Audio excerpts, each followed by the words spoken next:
Everybody, welcome back. Today's guest is Angel Anderson, who, born in Puerto Rico, but has spent over 20 years in the United States Air Force serving our country honorably. And then, upon retiring in 2017, made his way into the marketing and public relations and social media world. And today, we're going to pick his brain on everything that he has learned, all the hacks, all the ways to make your brand and your marketing way more successful. And I've gotten to know him over the last couple of weeks. We've been brainstorming.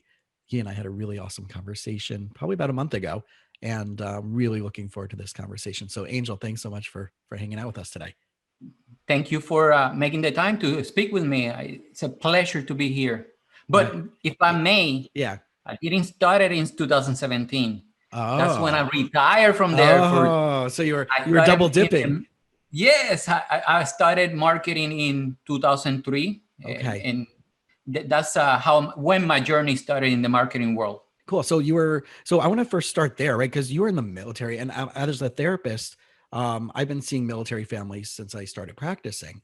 And I always love seeing the skill set that if those who eventually leave the military after their career in service, how they take those skills and they transition it into the outside world, and some of the major things that one learns from their time there. So I'm curious, like off the top of your head, what would you say, like, these are the top things that I learned by my military service that has now helped me as a business professional, as an entrepreneur, and as a marketer? The first one I will say, I've talked about this in the past, is time management. Being effective. It's not about getting more done, but mainly the philosophy of Lean Six Sigma about eliminating non-value added step, minimizing human error or decision making, making the process more efficient. And I transitioned that to the marketing. The other one, I would say, is continuous improvement. If we don't, like, for example, you're in the medical field, and I'm assuming that you have to take continuous education. But there are people that if they're not for, and you might take it because you love what you do, but you and I know there are people that if they're not forced to take continuous education, they will not read a book or they will not take the training to learn. Imagine if your doctor hasn't picked up a book in the last 20 years and is prescribing you medicine from 20 years ago. That when new cases have emerged that this medicine is bad. The same thing happens with business. Unfortunately, little to no businesses have a proper training program in place.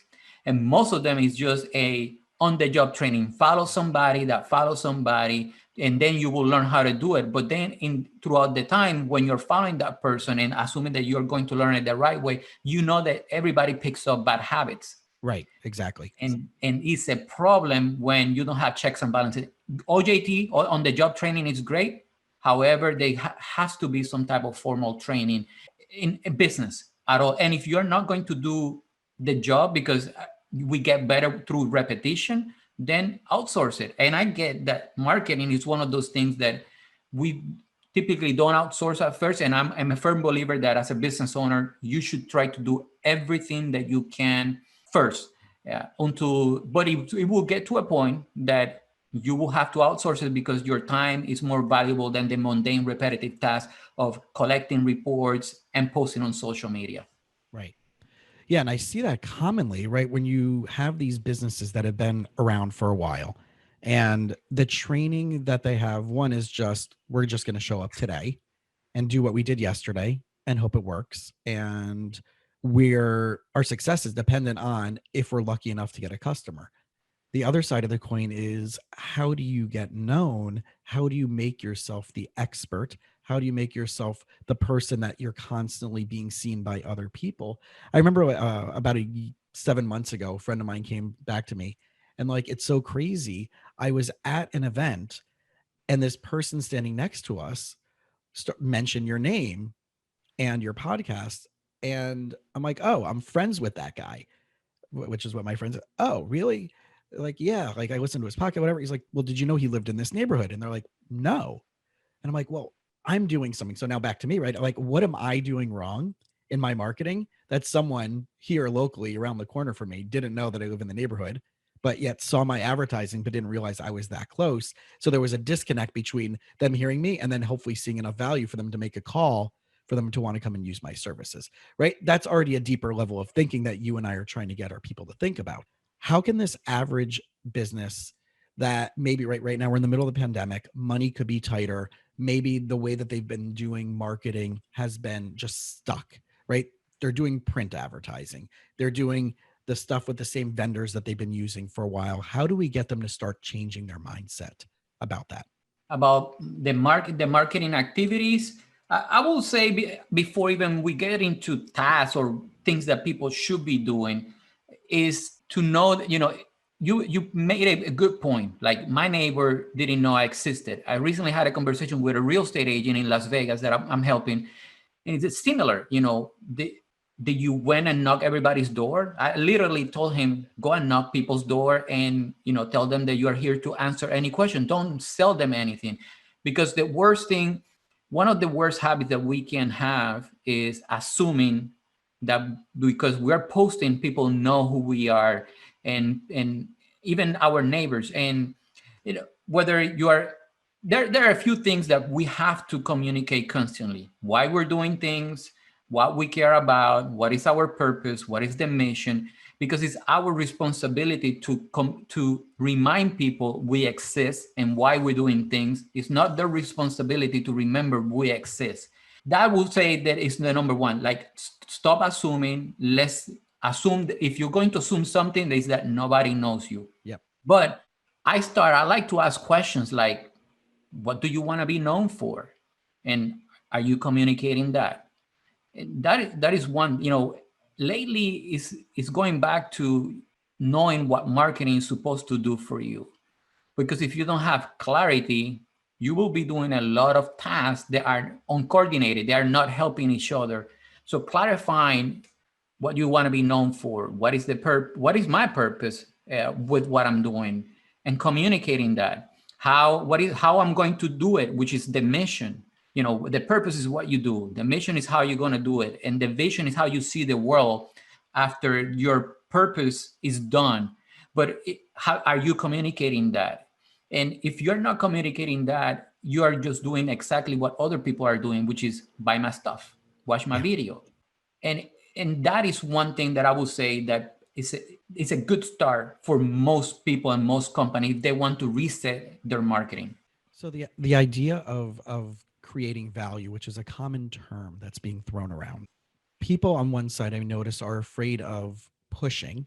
They're afraid of, oh, I don't want to come across as too salesy or too pushy, or that I'm not, or that I'm being disingenuous. And the other side of the coin is that they do that. They become too pushy. They become too disingenuous. They only care about the sale and they don't care about the follow up. And I just heard a story recently from somebody about a coaching program, and a buddy of mine reached out and was very interested in doing something with them. And the timing of that program specifically didn't work out for their schedule because they were pre-booked, but said to them, I'm interested in the next time you're doing that, please keep me in mind. And will you let me know the dates that you already have for that? There wasn't even a response. In other words, the second that person said they weren't interested in the most immediate buy, the team disappeared. And that's one of those things that, like, I hear left and right from so many different things with the cultivation of the relationship, right? As a therapist, it's I'm selling a resolution to a problem, but I'm also selling the relationship. And if the relationship isn't good, if they don't feel that I get them, if they don't feel that I'm asking the right questions, if they don't feel like they have the ability to say, do you know what, Jason, like, I don't think, no, what you said this, but I don't know if you heard us correctly. Why are you taking us down that rabbit hole? And I give my clients and I tell my clients that permission, because I'm like, I don't want you to go home and be like, Jason's not getting us, and then never show back up. I want you to, and that's just a pattern of why aren't you discussing that stuff in other topics with your partner or with your family or with whoever else you need to discuss those issues with. You're going to do that same pattern with me.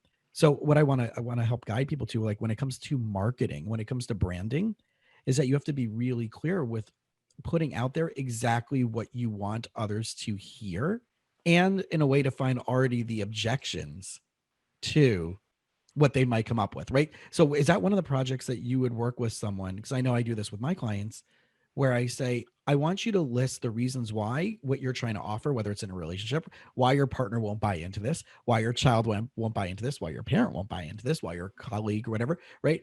Give me some of the objections that they'll give back to you about why they wouldn't want to. Well, the first one is I haven't thought about that. So you're marketing your product and you haven't got it, you haven't taken the second to find out why people are going to tell you no and how you are going to solve that. But Yeah. to answer, answering in the same line, along with those lines, answering your previous statement, which or adding, which is people go straight to the sale. I get it. People need to pay bills and they need to pay their staff and pay themselves and maybe a little bit of profit. But it's a big here. If you lose sight of what you're doing and how your product helps people, right now you're just another person trying to capture people's attention, which if they're going to put the guard up from the beginning because you have a sale, you're only going to penetrate so many people, maybe the shiny object syndrome people, like the people that chase the next shiny object, but not people that really can transform, you can transform their life. So Yeah. and I think it's very important to, what is the actual benefit that what is, whether it's time, whether it's something simple. You don't have to get fancy with the word. You don't have to have a PhD or go to the dictionary to find something Latin word to use. I'm, leaning or strategizing. Oh, simplify it. And what is the actual benefit? But the objections, um, the main one that I hear is I haven't thought about that, and then we start asking, and do you? When it was the last no that people was the people told you that they can't? Oh, it's time. Okay, so what about time?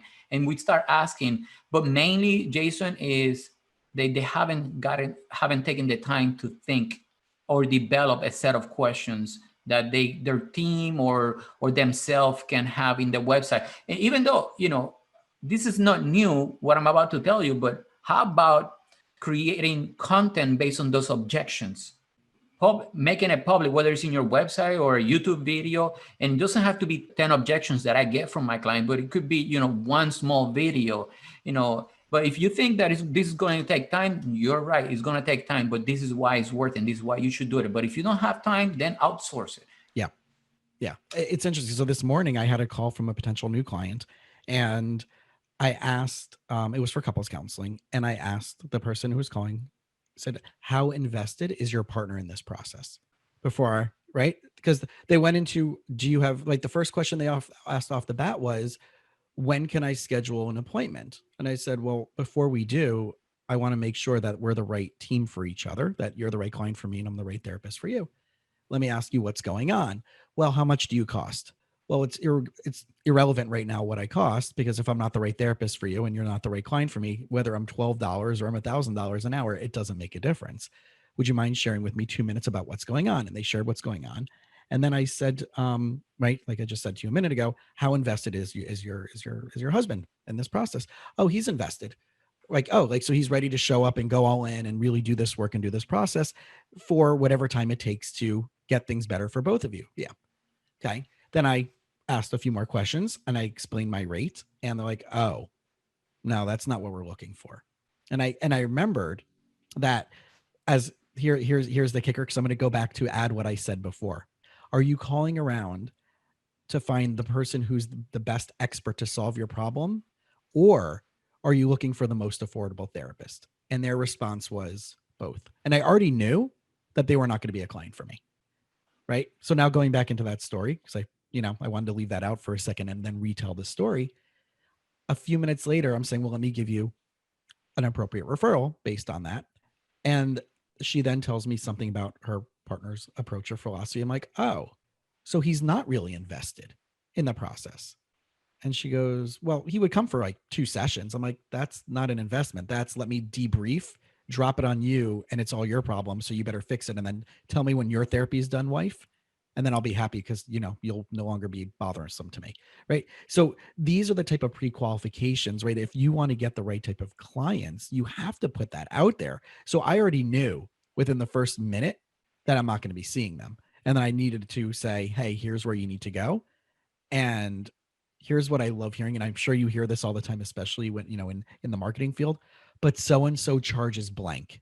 So why are you calling me? The one that I've been helping a lot of people is similar to what you said. Mm-hmm. In marketing, is seeing marketing as a necessary evil. That is the not when I know that they're not invested, but they know they need marketing. A doctor told me, Angel, Burger King sells the most hamburger, but not necessarily sells the best hamburgers in town. That's Right. why I'm going to hire you to, because I'm a better doctor. And that's a long story short, but then I started, so why? And we shifted his mind to, I need marketing to, like, this, I'm actually reaching more people so they can live healthier lives. Mm-hmm. And that's his purpose, to make sure that people live longer, healthier. Right. Uh, but it's if you approach therapy or marketing with the wrong attitude, you're going to get the wrong results, no matter how much you pay or how little you pay. Yeah. Right. And I had this conversation. My family has a third generation furniture business here in South Florida. And this was about a year ago, even before the pandemic. We were talking about the competition, and they have a great reputation in the field. And it is a third generation family furniture business. And we wanted to highlight that. And we also wanted to highlight the fact that we're not just some click, you go online, you click, and it's drop shipped to you. You actually get from beginning to end. We make sure it's going to fit. We make sure it's the right design. We make sure it's the right, is it left facing or right facing? So when it shows up at your door, you don't have any complaints. And our delivery service is white glove and everything like that, no matter where you are in the country. So we focused on highlighting the benefits of working with a family owned brick and mortar business. And that's the extra value. So if you want to make sure there's no mistakes, if you want to make sure that everything will be handled by someone that will call you back. And I think that's what kind of is like the personal touch is still missing. And I know that people, when they call my office or when I call them back, they're shocked that it's me. I'm like, well, I could have an office manager and I have a VA doing a lot of stuff. But there's a lot of times where it's that 15-minute call, 20-minute call, 30-minute call that most people won't do. If you're going to be spending thousands and thousands of dollars and trust me with your most challenging issues, I can take 30 minutes of my time to make sure that we're the right fit for each other. That's once they call. Let's talk about like how do the average, I mean, I know it's tough depending on your niche, but what are some people absolutely needing to do that they can do simplicity wise that they're probably not doing already right now for their marketing? There is always something that makes you different. Always, always. That is not price. Not that is not that you're open 24/7. There is always something, but really rarely you hear people explaining. For example, in your case, you are third generation. We have a white glove service. You can also appeal to those that support local small businesses or family-owned businesses. You can appeal to that, and that makes you different. But there is always something that makes you different that you're not communicating, and that is something that is simple, that you can do a simple exercise and like start like why I'm different. And it's not a degree. It's not in my case, it might not be that I spent 20 years in the service, because it really, the main thing that I can drive from that is that they pounded me the core values, that I already adopted those core values as a way of life, which is integrity first, service before self, and excellence in all we do. And I started communicating those things recently, which I failed to communicate that in the past. And I, with a caveat that I will do the right thing when nobody's looking. And that's how I can tie my military experience to what I'm doing in marketing or running a business. But it's always something, Jason, that you can differentiate, a way that you can differentiate yourself. And it's a good exercise to do over coffee, tea, or a scotch, and you start writing down and see and start communicating those things that you believe next week. So if you do an exercise today or this weekend, start Monday and communicating one. Sprinkle here something on Monday, something on Tuesday, something on Thursday, until you find what clicks with your ideal audience. Right. Because all those things might be true, but you don't need to communicate everything. You just need to communicate what your audience cares about. And I had this conversation with a client of mine the other day because they were serving a bunch of different populations, and I wanted to help them streamline the process because they were spending probably a lot of time serving clients that are over needy for a lower price point value. And the question I asked this person was, who is your favorite and most enjoyable type of client to see that also brings you in the most amount of income? And they said, this population. I said, okay, is that the population you really enjoy seeing the most? I asked the same question, right? 30 seconds ago. Well, actually, it's really this population that I love seeing the most, and I'm getting a lot of them. Okay.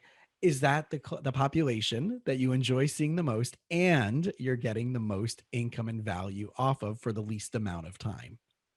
And she had to pause again.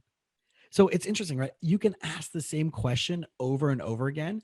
And if you push, you're going to finally get the most true answer because we have a story that we're telling. We don't want to insult anybody. We don't want to offend anybody. We don't want to kick anybody out of our practice. What it would mean if we, the most difficult thing for most business owners is to niche and then niche again, right? So the people who I believe are the most successful are so tapered, and I see, and people need to discriminate between the tools that they use to solve the problem and the theme or the message of the problem that they're trying to solve. So I know you probably hear this all the time when you're working with people. I had this with a client the other day. She's like, I have a great business idea. And she shared this business idea with me. And I'm like, that sounds like an amazing hobby. I'm tracking. I'm Yeah. tracking. And when it comes to marketing, pricing strategy is something that a lot of people forget to apply until they've been in business for a while. And so there is a product, you got to have something for sale. You're selling, you're promoting something. There is the price, there is the place where you're going to sell it, and there is the promotion. But you and I know that the majority of the attention goes into promotion, and they forget about maybe I'm not promoting in the right place. I recently had a conversation with Carlos Gil, the author of The End of Marketing. Yeah. And he said, Angel, if people look at my Twitter account, they would think that I'm a fly-by company. They look my TikTok, and I have tens of millions of views and a lot of followers. And I've been on marketing for a long time, he said, and I in my lifetime throughout YouTube, I probably had 4 million views. In the first month in TikTok, I had 10 million views, and the others are he pivoted. He was doing a lot of speaking engagement, and he pivoted to selling masks. He created outlaw masks, and he said, so the place is very important. If you just keep pounding on Facebook and Facebook is not working, why you keep at it? You try a new channel, but the pricing is something that people forget. And you gave a good example. I don't think I shared this with you, but when I joined the military in '96, I immediately didn't like it. I wasn't the big rule follower back then. And I wanted to do my own thing. So I started looking at ways to start a business, because one thing that I learned as soon as early on in my military career is that whether you get out of 20 years, whether you get out a 4-year mark, which is your first enlistment, 10 years, 20 years, or 30 years, which is the max, right? You have to get out. So you have a time frame you can create a plan. And I always told that to my troops, say, you eventually going to have to get out. So whether you want to go back to corporate world or, get your education, you got time to do things. So in '98, I started a computer store in Alaska. I worked for CompUSA for a while in the business sales, and I started repairing computers on my own. So because the plan was that when I was going to get out, I was going to open a computer store in Puerto Rico, which I did. But long story short, 6 months later, I ended up back in the military.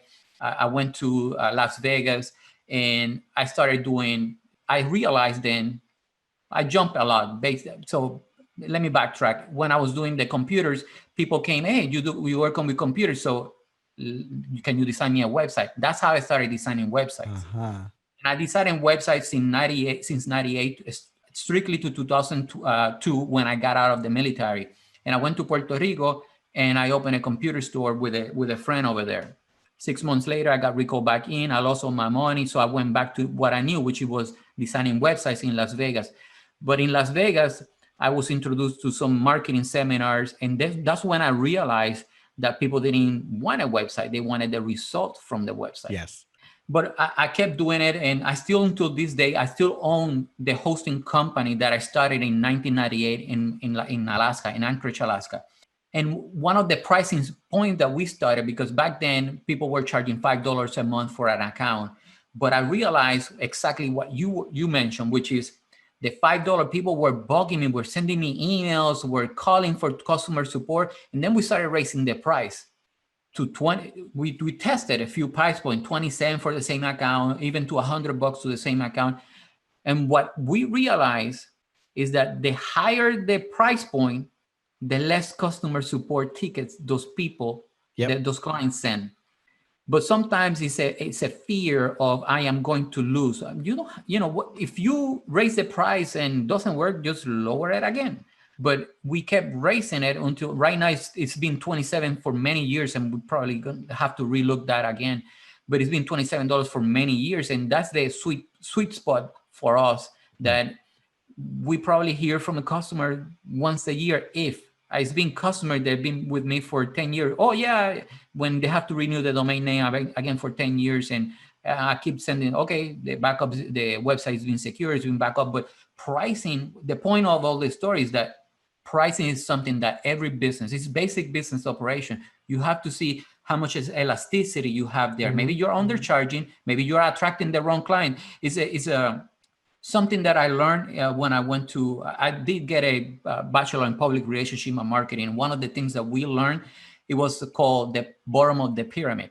And when I was exposed to that, it kind of moved me to start thinking about pricing a little bit different, because you hear that advice, but, and I don't want to, it might sound negative, but for example, Walmart, that's what the marketing world in college, they call the bottom of the pyramid. They attract the lowest, the cheapest price, the people that are willing to pay the cheapest price, versus somebody else, maybe Publix, the price is higher, maybe they market the fresh food.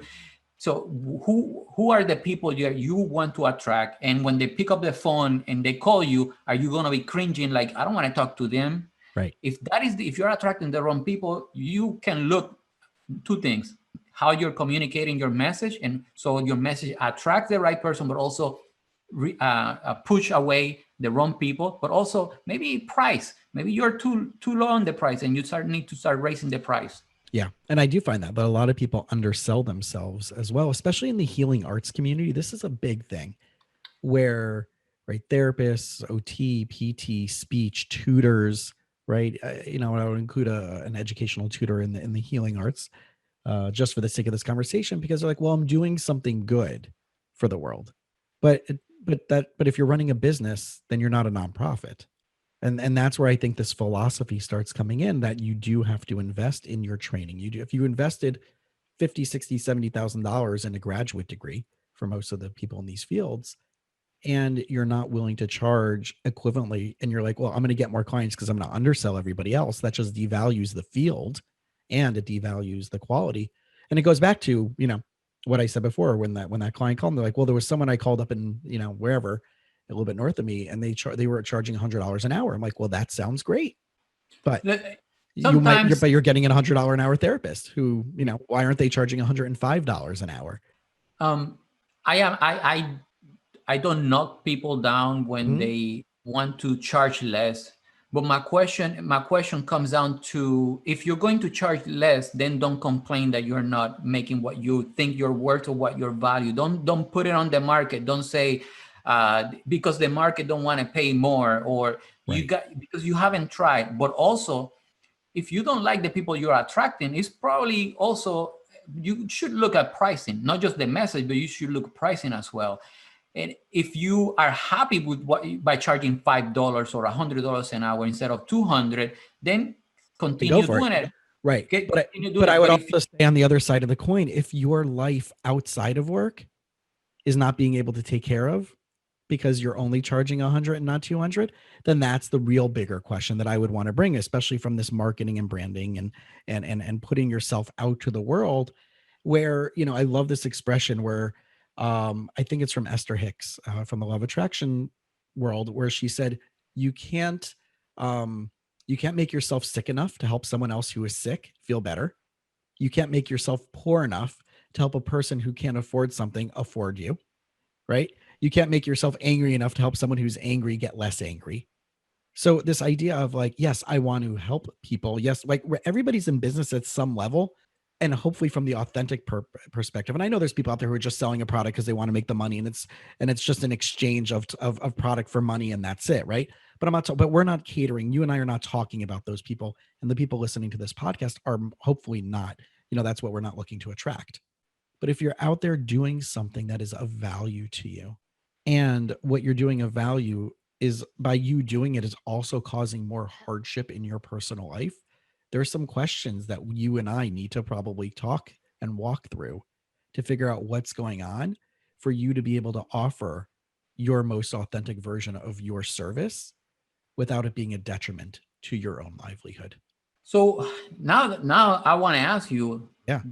when you ask people those questions, why, what's the revelation? What have you learned from asking those deep questions? There's so many belief systems, right? Really stuck, strong belief systems. I had a therapist that was working with me as an associate for a little bit while they were getting licensed, and they were so talented, and they were so nice, and they were so I was so confident in their clinical skills that I wanted them to be an associate while they were registered intern under me as as an intern, and they couldn't get a client for the life of them. So I walked them through this protocol that I do called Neuro emotional technique, which is a mind body stress reduction protocol. And it helps find hidden beliefs and hidden stories that are holding you back. We would call that self sabotage, right? Self limiting beliefs, self sabotaging experiences. And we found out because we started testing about this person making a certain amount of money. And we started at a low number with them being congruent, with them being okay with making, I don't know, $30,000 a year. No, $20,000 a year. No, $15,000 a year. No, $10,000 a year. Like, I think we got it down to like they finally were okay in a nervous system fight or flight response with only $5,000 a year. So that means like, you have 4 clients a year, maybe if you're lucky, over the course of how many sessions. And we found out in that story, in their nervous system, in their emotional reality, a while ago, before they started graduate school, a sibling said to them, I don't know why you're not going to medical school to be a real doctor. Mm. So now that this person was on the path to getting a doctorate, and the message of real doctors make money, fake doctors, PhDs don't, was rooted in that self, right? What you talk about, like, what are you going to attract? That was there. What is that person projecting, putting out there in that energy that's going out into the world? And once we kind of cleaned that up and we got rid of that, like, then they started being able to, to be more strong in their own conviction of that story no longer matters. It's not mine. And I find that commonly, whether it comes with relationships, whether it comes with personal health, whether it comes to spirituality, when it comes to their own emotional well-being, whatever dynamic, business stuff, there's some self-limiting and self-sabotaging story in there. I tell my clients all the time, I really don't care, playfully, I really don't care why you're here. But the issue that you're saying is a problem, I want to know the belief about why that issue is a problem for you specifically, versus we fight. Okay, well, you fight. Okay, so what does it mean to you that you fight? Why is it so bad that you fight? What does it make you, right? What does it say about you and your type of relationship when someone says, oh, that relationship must be what? My relationship must be what? Right? So I think when it comes to like the branding and the marketing, right, we're all doing that. We're all branding and marketing ourselves to somebody. We're selling ourselves to somebody every day. Always, right? In a relationship, in business, with colleagues, with superiors, with people who work under us, right? So we have to be confident in what we are and what we're trying to put out there, and figure out those self-limiting beliefs that we might have that are keeping us from having most successful experience that we possibly can I have. think you nailed it. You nailed it exactly with the root cause. Is the self-belief, whether it's the upbringing or the circle that the people that you surround yourself, or the information that, because let's be frank, TV, social media, and what we consume, 9 times out of 10 is not the right information for the brain. It's just way too much vomit and negativity.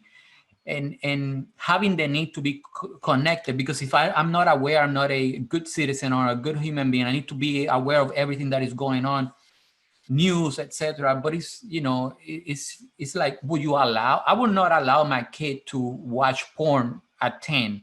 So why would I subject him to the news, which is they kill 10 people today, and then talking about politics, etc., etc. But that is something, you nailed it. It was exactly my case. My case, when I joined the Air Force, it was okay. I had a good person, one good person that told me, we got to make a change. And we just went to the military. My mom was completely against me joining the military. I'm the first male, only male. And so she was, you need to stay home. And I came home and I said, okay, I sign up. I'm in delay enlistment. And when I joined the military and I started associating with different people, like I forced myself to be out of the circle. My mind started growing, and then therefore start, okay, you need to continue improving. If you don't study, if you don't read, if you don't study, you will not go up in rank. Yeah. And I realized that books, besides knowledge, is just feeding your information with feeding your mind with different information that you otherwise will not consume. Just like my mom used to tell me, dime con quién andas y te diré quién eres. That means tell me with who you hang out with and I will tell you who you are. And I didn't want to listen because I didn't know. But guess what? The first time I hired a business coach, he said, who are the 5 people you spend the most time with? Yep. And I picked up the phone after that call and I told mom, and I still call my mom quite often. And sometimes it's that, okay, wanting to be better. If you know that you can, if you don't know that you can be better, let's find out why, and let's get better results. But wanting to be better, I think, is the key. Having a good life. Like right now, I have a peace in my life, and I don't want nothing to ruin peace. I don't want drama. I know I can go and work more hours and go and take some jobs in town, but I'm happy with the lifestyle. But it's knowing yourself. I think is, when people talk to people like you that can ask just whys and get to the root cause, I think that's the shift, the shift that most people will have. And I think that's at the end of the day, that is marketing and branding at its best. Because if you don't know truly who and what you are, what your purpose is, what your mission is, and you can't clarify that and put that out into the world for whatever reason, fear, doubt, shame, insecurity, lack of investment in yourself and training, whatever it may be, then we'll never get to where we need to get. And I think that's one of the beautiful things about the marketing field in and of itself, and how colleagues like you help draw that out of clients, right? We want to take the best of you and project that to the world so people can see that, and then they're going to want to come back to you and do some type of work with you. Because you have to. It's not if you want to, you have to communicate it. But if you don't know, if you're not clear with yourself, you don't have clarity, you cannot communicate that. Remember, even if you want to say you are the best, if you don't communicate that you're the best, people don't know what they don't know. You have to communicate it. And if you don't know, if you don't have clarity, the only thing you're going to be communicating is, buy my stuff. I have another training program. Yeah. I just thought, it's not. Those are a diamond. Everybody's doing that, right? Yes. But what makes it really distinct, and this is what I want people to hear out there, and I have this conversation over and over and over and over and over again with my coaching clients, my therapy clients, with branding, right? Whatever it is, and especially people, in the marketing world, is how do you tell people what problem you are an expert or uniquely positioned to solve better than anybody else? And that's it, right? Like, why would one dentist be better than another dentist? Right? Why? Like, there's so many things that are just so generic that the average person won't know. Why is one financial advisor better than another financial advisor? Well, again, it goes back to the relationship, and it goes back to the non-salesy, bait and switch of like, oh, I want to get a coffee with you, and all of a sudden they're pitching you. And I've had that happen, and I'm like, wow, you told me you wanted to get, right? I thought we were going out because, like, We met with a mutual friend. I wouldn't have consented it to being a pitch meeting, at 8 o'clock in the morning at Starbucks, So, what makes you uniquely positioned? What makes you the actual expert on this specific thing that someone would actually care enough about that they're willing to spend more money with you than they are with someone else? Right. Exactly. Like, Domino's, like you're saying before about like, the branding when it comes to like certain companies like Walmart versus Publix or whatever it may be. People are ordering Domino's not because it's the world's greatest pizza, but because they guarantee to get it there in 30 minutes less. So when you're drunk or you're starving and you can't wait for anything else, and that's the only place around, and you don't want to move, I'll eat anything. And, we're going to get you. If you want to eat anything, we'll get it to you in 30 minutes or less. And that's their niche. So people need to be honest with what they are, right? They can't advertise themselves being Prada when they are Walmart. And I see that a lot. Also, I see that in relationships a lot. I'm the best thing, right? I'm so great. I've done all this, right? No, you're really dollar store relationship. You're not Prada relationship. I love that one. Dollar store. By the way, Jason, the last time we talked, yeah, about what was the question that you mentioned that it's I know you've been talking a lot about marketing. What is you haven't had the chance to talk about? Yeah. Or XYZ. I've been using it, and people. The last person that I asked, he went blank, like he wasn't expecting anybody to ask that question. So thank you. I want to say thank you for that. My pleasure. Yeah. So the question that like I love asking that he was just referencing was, people have their ritual things that they automatically go to. So I've been asking a lot of people, like, outside of the things that you're commonly, especially like in podcasts or if you're in the business world, like you have your go-to touch points. But what else would you love to talk? Like, what's on the top of your head? What have you been reading? What have you been researching? What's the most interesting thing to you? What have you been spending some of your time on most recently that you wish you had more time to talk about, but no one asks you about? Right? If you want to get, tailor that to your own individual business line when connecting with someone, and you're going to automatically, get out. I remember I was at a BNI networking meeting. I'm not in BNI, but I'm friends with some people who are involved in BNI, and I've spent some time with Dr. Ivan Meisner. And across the table at this coffee shop, which is owned by a childhood friend of mine, this guy was like cracking up to my comments to this group of women who run this BNI chapter. And so I just started talking to him. He was at a different table, totally different, not even in our conversation. Afterwards, when they left, he and I went over to sit next to him. And to this day now, this was pre-pandemic, so we're talking about like January. To this day now, we still text a nice back and forth at least once or twice a week, because he stepped in some way, shape, or form, right? Made himself known at another table, made us laugh, and then got our attention. And then we started a connection over that. And then we started talking like, oh man, like, and then we started getting into like spirituality and psychology and personal development stuff. I'm like, well, there's what's the last book you read? What's the last workshop you did? And now, right, we have a basis of an immediate connection of a relationship. And that's what I think people are missing out there when it comes to connection. And really what we're trying to do, marketing is about connection. Therapy is about true connection. You and I are really in the same field from different doorways. We've been talking about branding and communicating. So how about if I share with you some of the questions that I ask people, because I think you're going to find them similar to what you do with your patients. Yeah. Would you okay. Go for okay. it, So please. let me basically, before I start asking any marketing questions, the first question that I ask is, what is in your mind? Because at the end of the day, I really want to help them. So it's not, I don't start a meeting with my agenda. Okay, I have a checklist that I want to go. So what is in your mind?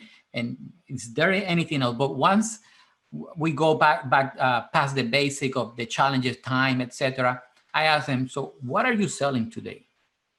That's one question I ask, because I want to get clear that, that if you're marketing, what are you selling? The second question I ask is, can you show me what can be done with your product or service? I say, show me. Right. Can you demo it? because most people like to talk and not listen. But if you show and not tell, your marketing will be more effective. And something that I keep telling people, if a picture is worth 1,000 words, a video is worth 1,000 pictures. Agreed. So that's why I say show. What can you show? Can you show me what can be done with your product? The third question is, which group of people are you selling to and what's in it for them? And that's when we start talking about I want to sell to everybody. Yeah. But do you have the budget and the resources to sell everybody? And we move And does past that one. and does everybody need that? And then I said, can you tell me a story? Tell me a story of how you are selling what you're selling right now. Yeah. And they go and the process and I'm 9 times out of 10 I record these sessions so they can review them, and when I point out what they say, they know exactly where I'm coming from and why I'm giving them that advice. But in summary, give me a summary. What can I get when I buy your product? What are the different uses of your product or service, whatever the case may be? Right. Is it a single use? Is it a multi-use? Can I share it with somebody else? Yeah. Etc. And sometimes we fail to communicate those things. And also, what do you include with the purchase of this product? Even if it's something simple like, hey, I'm including a README file. It's going to be a link where you can get a tutorial where you're going to ask questions. And what is, a lot of companies fail to communicate simple things like that. That's part of the marketing, part of your message. What are some of the most frequently asked questions people ask you? And here is this one is the biggest one. I say that it's affecting marketing right now. If you are able to answer the top 20 questions people ask you from your insights, you're already above and beyond most of your competition. And it's that differentiation, meaning most people can make scrambled eggs. It's so many ways that you can make scrambled eggs, but what can you do different? Well, I put milk in my scrambled eggs to make them a little bit more fluffy. Some people put cream, but I like milk, and I do it with this, and I cut ham, and that's my way. Maybe you like it, give it a shot, but that's my way. What is your way? How can you do that? I ask questions about statistics, but a lot of people don't. I found that statistics these days are not being so effective. It's mainly because most people believe that statistics are made up on the spot, but they're good to have numbers. If you have some stats from a well-researched study or stats from your clients, which leads me to the next question, which is, case studies. When it was the case studies, if you look at people that are actually gaining a lot of traction with their marketing message because they prove a case story, even if it's on their website and they're not selling anything, but they can see the result other people got, not just from a video testimonial, but an actual case study.